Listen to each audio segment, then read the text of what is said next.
Assalamualaikum warahmatullahi wabarakatuh. Alhamdulillah. Wassallallahu wasallam wa baraka ala rasulillah Muhammad ibn Abdullah wa ala alihi wa sahbihi wa man wala. Subhanaka la ilma lana illa ma 'allamtana innaka antal alimul hakim.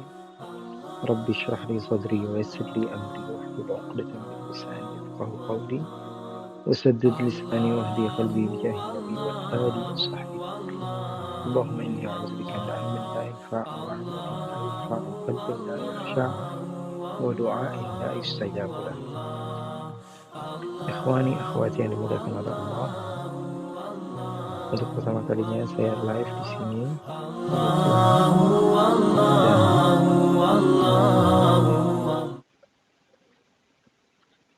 banyak sekali daripada sahabat, ikhwan dan akhwat yang bertanya kepada saya dan meminta pendapat tentang lagu yang berjudul Aisyah. Ikhwani akhwati yang dimuliakan oleh Allah, setiap lingkungan masih berbeda.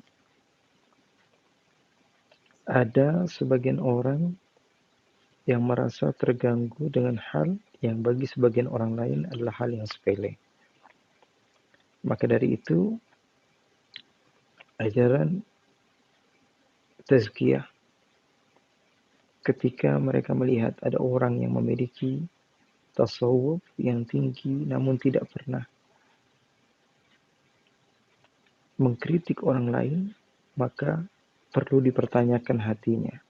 Bisa jadi orang tersebut adalah orang yang bermuka dua. Jadi kalau orang yang terus-menerus dia iya, semua oke saja, kemungkinan besar dia adalah orang yang bermuka dua. Karena ajaran kita juga menunjukkan perdamaian di dalam perbedaan. Setiap orang memiliki kepala masing-masing, wa kullun minna yuqbalu wa yurad. Dan setiap di antara kita bisa diterima pendapatnya dan bisa ditolak, siapapun itu. Kecuali Nabi besar Muhammad sallallahu alaihi wasallam, beliau adalah makhluk yang satu-satunya. Ketika berkata, maka kita wajib untuk mendengarkan ucapan tersebut dan mengamalkan. Rasulullah SAW senantiasa mendoakan. Rasulullah bersabda, "Nadharallahu ra'an sami'a maqalati fa'u'aha kama sami'a farubba muballighin aw a'lamu min sami'." Jadi jawaban saya sekedar ngobrol saja, bacot saja begitu, apa yang ada di dalam otak saja. Ketika ditanya, banyak sekali di Instagram, di WhatsApp, di Facebook, di beberapa wasail yang saya punya, sahabat-sahabat bertanya, terlebih yang membawakan lagunya banyak adalah orang-orang yang saya cintai, sahabat-sahabat, dan orang-orang yang dekat dengan saya. Saya ulangi poin yang pertama adalah setiap orang itu berbeda-beda rasa, zauk, dan perasaannya. Satu keluarga mungkin mereka akan aneh ketika mendengar adik sama kakak memanggil nama gitu, tanpa ada abang atau kakak atau apalah. Kalau kita di sebagian keluarga itu kan kalau misalnya dia punya kakak dipanggil kak atau bang, ya nggak mungkin manggil nama langsung. Tapi sebagian orang malah terbalik. Keluarganya terbiasa memanggil nama dengan nama gitu. Hanya saja mungkin nama orang tuanya berbeda. Ada mungkin orang yang manggil nama orang tuanya dengan nama. Dan itu adalah adat istiadat masing-masing. Dan itu dzauq perasaan masing-masing. Masing-masing di antara orang itu berhak untuk memanggil nama tanpa laqab. Tapi memang sebagian risih. Ya, jadi bukan suatu masalah. Begitu. Kalau ada sebagian orang yang komen tentang kok ini manggil namanya tanpa pakai Sayyidah atau Sayyidatuna atau Siti. Mereka risih karena kehidupan mereka memang sudah ditarbiyah dengan baik untuk memanggil orang yang mulia dengan nama yang mulia. Bukan berarti orang yang memanggil langsung secara nama itu bukan orang yang mulia, tidak. Karena sebagian juga memandang bahwa kita seseorang memiliki nama dan kita panggil sesuai dengan namanya, maka itu sah-sah saja. Ya, bahkan di dalam kitab-kitab segala macam ya, dalam hadis dan lain sebagainya mereka langsung menyebut nama. Kenapa? Satu juga karena kalau semuanya digunakan dengan lakopnya atau dengan panggilan mulianya, maka kitab tersebut akan penuh dengan itu saja. Ya, jadi mungkin sah-sah saja kalau hanya untuk memanggil dengan nama, tapi bagi sebagian orang yang memang memiliki tarbiyah yang lebih terdidik, mereka akan mungkin merasa risih ya dengan panggilan-panggilan orang mulia tanpa dengan julukan atau gelar. Oke, clear. Masalah pertama tidak ada masalah. Berarti masalah nama itu tergantung didikan kita masing-masing, tergantung kita hidup di tarbiyah oleh siapa dan siapa yang bersama kita. Masalah kedua di dalam liriknya, Sayyidah Aisyah adalah insan yang mulia. Ketika saya ditanya bagaimana Habib dengan lagu ini, maka saya jawaban pribadi ya. Fihi ma ismun kabir wa manafi'ul linnas. Ada baiknya supaya sebagian orang kenal siapa itu Sayyidah Aisyah. Supaya orang mengenal Sayyidah Aisyah. Tapi setelah kita lihat bahwa mudaratnya jauh lebih banyak daripada kebaikannya. Satu, karakter Sayyidah Aisyah yang lemah lembut, yang bijak, yang alimah, yang menutup diri, kecuali hal-hal yang memang disebutkan dalam riwayat tersebut untuk menyampaikan kepada orang lain bahwa Nabi Muhammad SAW romantis, dijadikan bahan untuk bayangan bagi anak-anak yang alay, yang mereka merasa bahwa Siti Aisyah adalah orangnya begini dan begitu, dan mereka ingin cepat-cepat nikah lah. Bahkan saya dengar ada yang bikin TikTok antara suami, bukan suami istri gitu. Anak muda yang tidak ada hubungannya sama sekali membayangkan gitu. Istri Rasulullah SAW. Ya ikhwan. Kalau kalian tahu didikan para sahabat, para ulama, para tabi'in, para tabi'in, keluarga Nabi. Kita pernah mendengar ada seorang keturunan Nabi namanya Ali Zainul Abidin. Ketika itu beliau di dalam salah satu peperangan, keluarga Rasul Shallallahu Alaihi Wasallam disiksa. Umumnya keluarga Rasul dari semenjak awal begitu. Bahkan Rasul Shallallahu Alaihi Wasallam sendiri saja mendapatkan musibah. Artinya musibah tersebut bukan berarti kan bahwa Nabi Muhammad Shallallahu Alaihi Wasallam adalah makhluk yang hina dengan musibah tersebut. Tidak. Adanya musibah tersebut menunjukkan bahwa Allah Subhanahu Wa Taala sayang kepada Nabi. Allah sayang kepada keturunan Nabi. Jadi ini sudah menjadi sunnatullah, orang-orang yang mulia akan diberikan musibah oleh Allah. Maka Sayyidina Ali Zainul Abidin ketika itu diikat beliau dengan keluarganya, perempuan semua tertutup, tidak ada yang terbuka sedikit pun. Alhasil ikhwani, apa yang terjadi? Salah seorang di antara pecinta Ahlul Bait, pecinta keluarga Nabi, mereka datang kepada Sayyidina Ali Zainul Abidin dan mengatakan, wahai Ali, sesungguhnya saya memiliki sedikit harta untuk saya bantu keluarga Nabi, saya ikhlas, saya ridho. Harta ini saya ingin berikan kepada engkau untuk diberikan kepada keluarga Nabi yang sekarang sedang mendapatkan musibah. Apa kata Sayyidina Ali Zainul Abidin? Wahai ikhwani, wahai akhi, wahai saudaraku, kamu melihat bahwa sesungguhnya tidaklah saya melewati satu tempat kecuali orang akan berkumpul melihat kepada saya, melihat kepada kepala bapak saya. Tolong kalau engkau memang benar memiliki harta, kau berikan harta tersebut kepada saya, dan harta tersebut kami akan buat untuk menghias kepala ayahanda saya, kemudian diletakkan di tempat yang bagus, sehingga semua orang ketika melihat kepala ayah saya akan fokus kepada ayah saya saja, tidak melihat kepada istri-istri saya, keluarga-keluarga saya, perempuan-perempuan daripada Ahlul Bait Rasulullah SAW.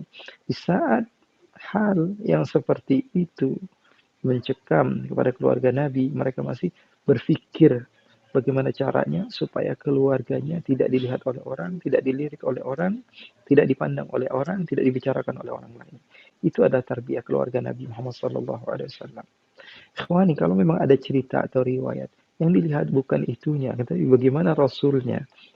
Seperti sebagian orang menceritakan Sayyidina Umar ketika melihat ada orang yang ceramah salah. Kemudian Sayyidina Umar mengatakan, Bi'sal khatib ant, kamu ini nggak benar ceramahnya di depan umum. Bukan Rasulullah Sayyidina Umar mengajarkan kepada kita untuk memberhentikan setiap orang ada yang ceramah salah, kemudian kita berhentikan. Tidak. Bagaimana caranya supaya engkau menjadi orang yang khotib yang memperhatikan ucapanmu. Ketika Rasulullah SAW melakukan ini, itu, terkadang kita salah mengartikan, ikhwan. Jadi sebagian orang melihat bahwa ini adalah sesuai dengan hadis dan ini harus disampaikan. yang kita perlu sampaikan adalah bagaimana caranya supaya kita contoh Rasul Shallallahu Alaihi Wasallam-nya. Jadi, ikhwani, keluarga Nabi sangat menjaga sekali keluarga mereka. Mereka takut sekali keluarga mereka dilihat oleh orang lain. Bahkan Sayyidatuna Aisyah sering Rasulullah SAW katakan, pernah suatu saat Sayyidatuna Aisyah melihat ada seorang sahabat Nabi namanya Abdullah bin Umi Maktum yang ketika itu buta. Lalu Sayyidatuna Aisyah kata Rasulullah SAW, kamu jangan di sini, kata Rasulullah SAW. Sayyidatuna Aisyah mengatakan, ya Rasulullah, dia nggak bisa ngelihat saya, dia kan makfuful basar, kafif, nggak bisa melihat. Apa kata Rasulullah SAW? Dia tidak bisa melihat kamu, tapi kamu bisa melihat dia. Tarbiyah dari keluarga Nabi Muhammad SAW. Jadi, terkadang sebagian ikhwan melihat bahwa ini sesuatu yang biasa, tapi saya melihat apa? Mudaratnya jauh lebih banyak daripada manfaatnya. Walaupun kalau orang lain yang membawakan lagunya, mungkin saya akan mengatakan biasa-biasa saja. Atau saya akan katakan, wah ini Habib karena teman-temannya yang membawakan, maka Habib nggak ada komentar sama sekali. Tidak. Kebaikan, kebenaran harus disampaikan. Ya. Jadi, ini pendapat pribadi saya. Kalau ada yang berpendapat yang lain, silakan. Benar juga. Ya. Kalau mereka memiliki pendapat dan mereka katakan ini sesuatu yang baik, sesuatu yang bagus, ya tidak mengapa. Nah, tapi bagi saya, ini adalah sesuatu yang bisa menjadikan seseorang memandang kepada Sayyidatuna Aisyah dengan karakter yang berbeda. Sehingga apa? Sehingga orang yang saya muliakan ketika saya mendengar lagu itu menjadi seperti apa ya? Menjadi seperti sesuatu yang wanita biasa yang disebut di mana-mana begitu. Dengan musik dibawakan oleh siapa saja dan sepertinya kalimat haqqin yuradu bil batil, yuradu bihal batil. Sepertinya benar begitu kalimatnya.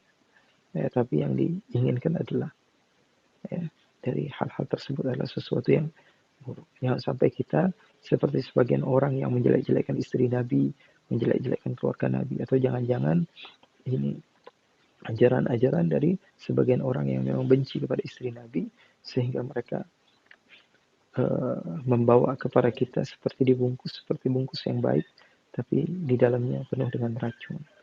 Jadi saya ulangi, ini pendapat pribadi, pendapat siapapun bisa diterima, bisa ditolak.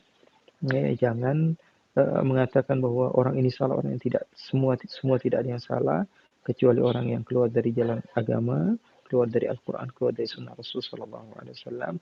Dan kalaupun salah, harus diberitahu dengan cara yang benar, bil hikmah, dengan hikmah wal mau'izatul hasanah, dengan cara yang bagus. Ini pendapat pribadi saya. Yang pertama tadi saya katakan bahwa tarbiyah orang berbeda-beda. Yang kedua, keluarga Nabi Muhammad SAW mereka menjaga. Kalau kalian mau tahu di Hadramaut, keluarga Nabi itu sampai-sampai mereka ketika putri mereka menikah, mereka tidak mau letak nama putri mereka. Misalnya ada seorang yang bernama Hamid memiliki putri, mereka tidak letak nama putrinya misalnya Nur binti Hamid, mereka tidak letak nama Nur binti Hamid, tapi langsung bintu Hamid, menikah dengan fulan bin fulan. Kenapa? Karena mereka merasa bahwa nama daripada orang yang mulia itu adalah mahal, luar biasa. Kata penyair dikatakan, agharu 'alaiha min abiha wa ummiha. Kata sebagian syair dikatakan, aku cemburu kepada dia, bahkan kepada ibu dan ayahku, bahkan kepada pakaian yang pernah dipakai olehnya, bahkan kepada gelas yang pernah dia meminum dari gelas tersebut. Itu adalah hakikat mahabbah, hakikat cinta. Apalagi istri Rasulullah SAW. Betul, banyak riwayat perlu diceritakan, banyak diceritakan. Saya pun kalau di ceramah-ceramah saya banyak menceritakan riwayat tentang Sayyidah Aisyah begini. Memang pengambilannya daripada Bukhari, pengambilannya daripada Muslim, pengambilannya daripada sunan-sunan para ulama, memang betul adanya. Tapi dijadikan suatu hal yang tidaklah layak untuk menjadi makanan publik.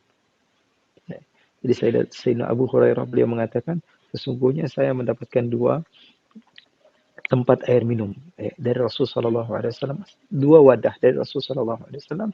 Yang satu saya sudah bagikan kepada kalian, yang satu kalau saya bagikan lagi, kepala saya akan pisah daripada badan saya. Artinya apa? Ada hal-hal yang memang perlu disampaikan kepada orang umum, semua orang bisa mencernanya. Tapi ada sebagian lagi yang bahkan kalau misalnya kita sebarkan, mudaratnya jauh lebih banyak.